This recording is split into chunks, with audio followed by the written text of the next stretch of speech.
And I now invite our music director, Jonathan Holland, to light our chalice as I lead us in our affirmation of covenant. Please rise as you're willing and able.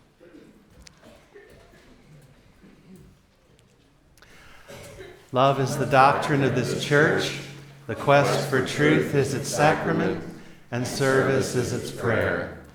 To dwell together in peace, to seek knowledge and freedom, to serve humankind in fellowship, to the end that all souls shall grow into harmony with the divine.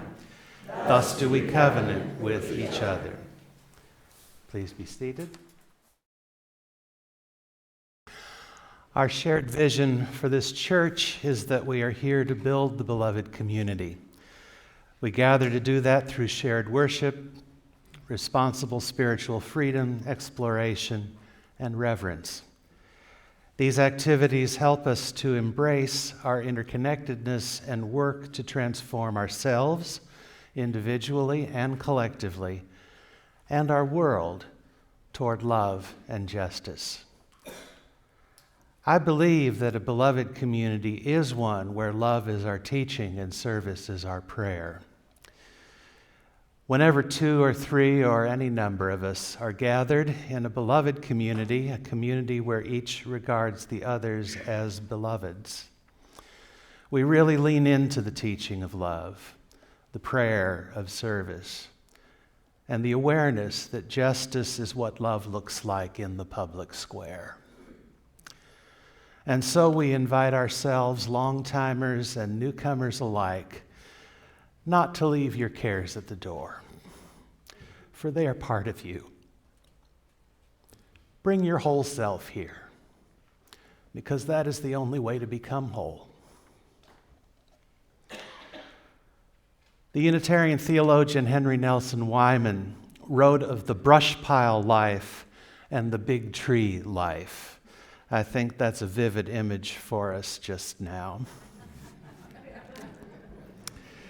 The brush pile, he said, is a pile of twigs and branches in which the several parts do not vitally sustain one another. By contrast, in the big tree life, every little detail, every leaf and twig has some important and vital part to play and is precious because it carries in itself the value of the whole to which it organically belongs. He was quick to add that no life is a mere brush pile, but that it is important to make of your life the biggest tree you can, to connect as many parts of it as you can into an organic and life-giving whole. You are whole just as you are, but your wholeness can always be more spacious.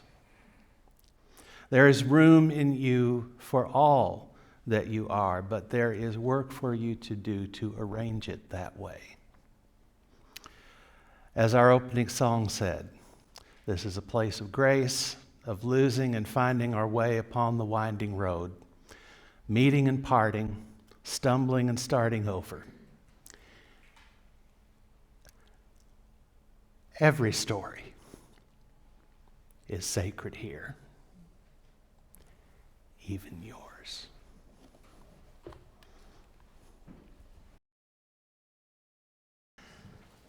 The goal of spiritual growth is to be able to say with Walt Whitman, "I am large, I contain multitudes." The human person and the human community are related in the way we have learned to call fractal. The complexity of the multitude is reflected in the inner world of each of us. The metaphor of the big tree describes the goal of spiritual growth. To grasp the process of it, we turn to another metaphor, the road. The road to your spiritual growth is that road you can call your own. In one version of the story of the Grail quest from the Arthurian romances, it is said that when setting out On that night, entered the forest at a point that he himself had chosen, where it was darkest, and there was no path. It was his own. And in their adventures, the knights left and lost their paths, wandered through wind and rain and darkness, and in one way or another, the voice of love calls them home to themselves and to their path, their goal. As our anthem put it, there is no such beauty as where you belong. Rise up, follow love, and it will lead you home.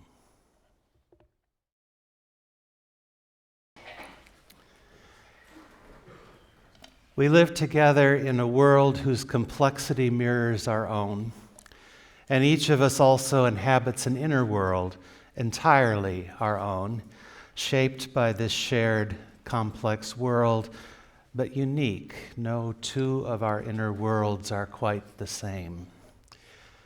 Spiritual growth is a process of ordering and expanding your inner world to be vital and spacious enough to contain all that you are and to understand and make room in our hearts for others, for the complexity of the world, and for life in all its joys and disappointments.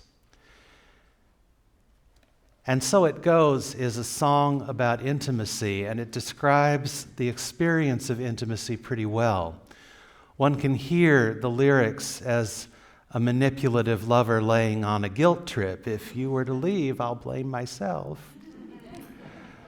But we don't have to hear it that way. It could be any kind of relationship between friends or a parent and child, for example.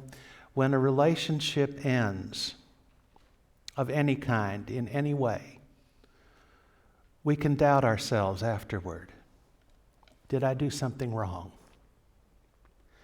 And maybe it's not that we did something wrong, but rather could have done some things much better, or wish we had, or could have.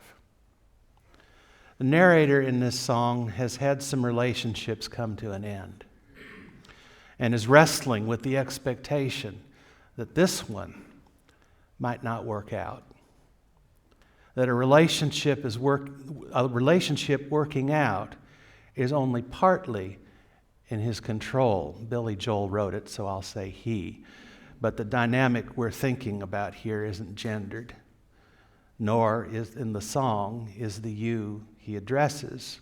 This could be any two people in any variety of genders. You can make decisions too, he says. It's not his decision alone that this relationship will work out, and indeed it's not in his power to make it work out. Intimacy is a risk. It's saying,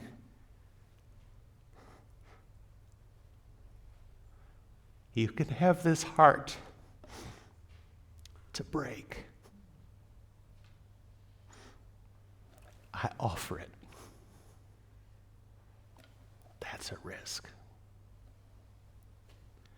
And after accepting that, true intimacy in friendship or anything else is expressing and helping the other and yourself to understand your own inner world and the ways you relate to this complex shared world in a way you don't do with just anybody.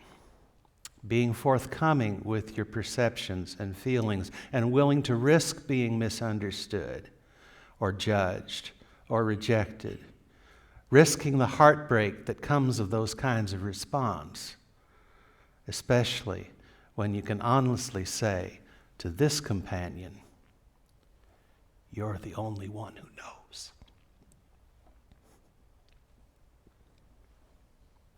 And then being spacious enough in spirit to reciprocate all that. To aim not to misunderstand or judge. Never reject this, beloved. And if the relationship does work out, it's because you both decided to work through misunderstandings and judgments in a spirit of mutual love, accepting one another each as you are, and encouraging one another toward spiritual growth. The sacred dynamic of intimacy is that of confession and renewal, where you can trust the love between you enough to share stories about yourself you'd never tell a priest,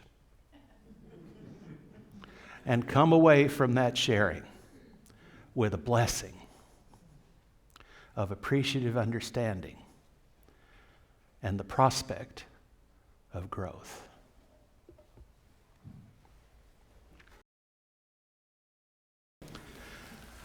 And now, please join me in the closing words printed in your order of service.